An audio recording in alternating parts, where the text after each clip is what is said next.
Hello viewers, ഞാനിന്നൊരു simple കറിയായിട്ടാണ് വന്നിരിക്കുന്നത്. നമ്മുടെ ബാച്ചിലേഴ്സിനൊക്കെ ഉണ്ടാക്കാൻ പറ്റിയ നല്ലൊരു കറിയാണിത്.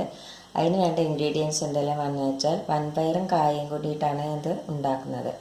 ഒരു 2 പിടി വൻപയർ ഒരു 8 മണിക്കൂർ അല്ലെങ്കിൽ ഒരു 4 മണിക്കൂർ കുതിർത്തെടുത്ത് വെച്ചതാണിത്. ഇനിയിപ്പോൾ നമ്മൾ വൻപയർ കുതിർക്കാതെ വെക്കുകയാണെങ്കിൽ കുറച്ച് കൂടുതൽ നേരം വേവിക്കേണ്ടി വരും. വെള്ളത്തിലിട്ട് ഇങ്ങനെ കുതിർത്തിട്ടാണെങ്കിൽ പെട്ടെന്ന് വെന്ത് കിട്ടും. പിന്നെ ഞാൻ പാളയംകോടൻ കായ എടുത്തിട്ടുണ്ട്. പിന്നെ അതിലേക്ക് മുളക് പൊടി വേണം. മുളക് പൊടി നമ്മുടെ എരിവിനനുസരിച്ച് വേണം. ഉപ്പ് വേണം, മഞ്ഞൾപ്പൊടി വേണം ഒരു 1/4 സ്പൂണ്. പിന്നെ വറുത്തിടാനായിട്ട് കരിവേപ്പിൻ്റെ ഇല വേണം. പിന്നെ സവോളയുടെ ഒരു പകുതി കഷ്ണം എടുത്തിട്ടുണ്ട്. ചെറിയ ഉള്ളിയാണെങ്കിൽ ഏറ്റവും നല്ലതാണ്, പക്ഷേ ഞാൻ സവോളയാണ് എടുത്തിരിക്കുന്നത്. ഇത്ര സാധനം വേണ്ടത് ഇതിലേക്ക്. ഇനി നമുക്കത് എങ്ങനെയാണ് ഉണ്ടാക്കുന്നത് നോക്കാം. ആദ്യം നമുക്ക് കുക്കർ അടുപ്പത്തേക്ക് അതിലേക്ക് നമുക്ക്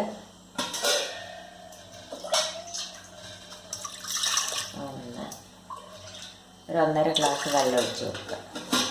എന്നിട്ട് ഈ വൻപയർ കഴുകി ഒക്കെ എടുത്താണ് അത് നമുക്ക് ഇതിലേക്ക് ഇട്ട് കൊടുക്കാം. എന്നിട്ട് ഒരു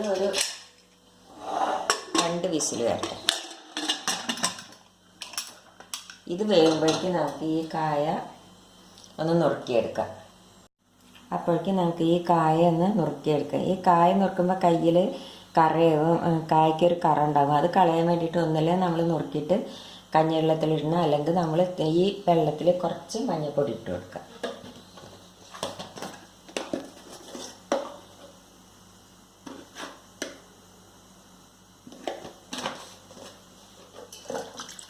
എന്നിട്ട് ഈ കായ നമ്മുടെ കയ്യിൽ കറയാവും. അപ്പോൾ എന്ത് ചെയ്യണം, നമ്മൾ കയ്യിൽ കുറച്ച് വെളിച്ചെണ്ണ വരട്ടെ.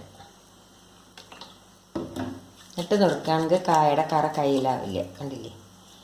നമുക്ക് ഈ കായൊന്ന് നുറുക്കിയെടുക്കാം. ഇത് ചെറിയ കായാണ്, ഇവിടെ വീട്ടിലുണ്ടായ കായാണത്. എന്നിട്ട് ഇതിൻ്റെ തൊലി കണ്ടില്ലേ, ഇതേമാതിരി ചീകിയെടുക്കണം.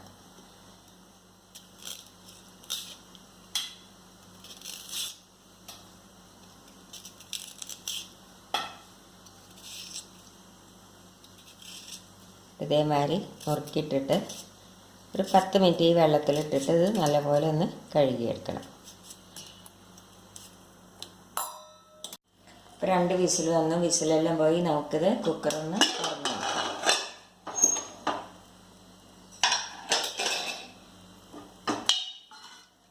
പയറൊക്കെ നന്നായി വെന്തിട്ടുണ്ട്. ഇനി നമ്മളിതിലേക്ക് ഈ കഴുകി വെച്ച കായ ഇട്ട് കൊടുക്കാം.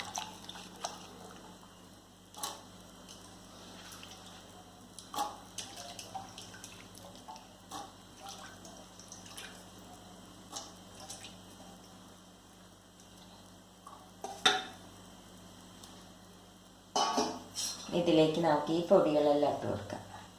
ഉപ്പ്, മഞ്ഞൾപ്പൊടി, മുളക് പൊടി ഇട്ടൊന്ന് ഇളക്കി കൊടുക്കാം.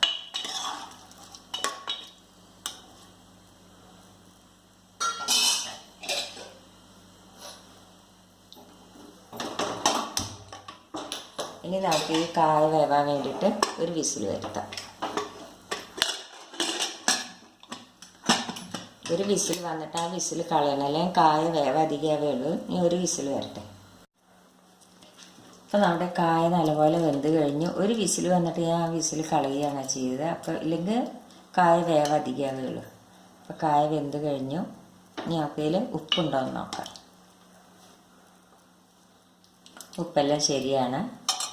ഇനി നമുക്കിതിലേക്ക് നമ്മുടെ കരിവേപ്പിൻ്റെ ഇല ഇട്ട് കൊടുക്കാം.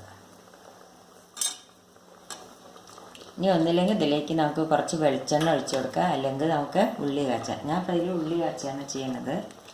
ഇനിയിപ്പോൾ ഈ കറിയിൽ തന്നെ നമ്മൾ ഉള്ളി കാച്ചാൽ ഇതിൽ കുറച്ച് നാളികേരം പിന്നെ ജീരകം കൂടി അരച്ചൊഴിച്ച് കടുക് വറുക്കാണ്ട് അത് വേറൊരു പ്രത്യേക ടേസ്റ്റ് ആവും. ഇനി നമുക്കിത് വാങ്ങി വയ്ക്കാം. ഇനി നമുക്ക് ഇതിലേക്ക് വറുത്തിടാം. ഒരു തവ അടുപ്പത്ത് വെച്ച് അതിലേക്ക് നമുക്ക് കുറച്ച് വെളിച്ചെണ്ണ ഒഴിച്ചു കൊടുക്കാം. ഇനി അതിലേക്ക് നമുക്ക് ഈ ഉള്ളി ഇട്ട് കൊടുക്കാം. ഉള്ളി ഒന്ന് നോക്കാം.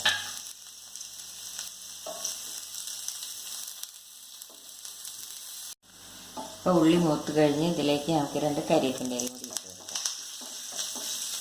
ഇനി നമുക്ക് ഈ കറിയിലേക്ക് ഇത് ഇട്ട് കൊടുക്കാം.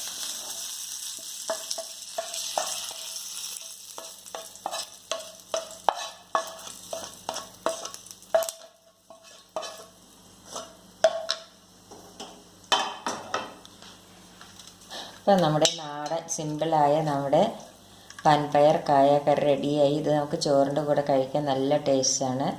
അപ്പോൾ നിങ്ങൾക്ക് എൻ്റെ വീഡിയോ ഇഷ്ടപ്പെടുകയാണെങ്കിൽ ലൈക്ക് ചെയ്യാനും ഷെയർ ചെയ്യാനും സബ്സ്ക്രൈബ് ചെയ്യാത്തവർ സബ്സ്ക്രൈബ് ചെയ്യാനും മറക്കരുത്.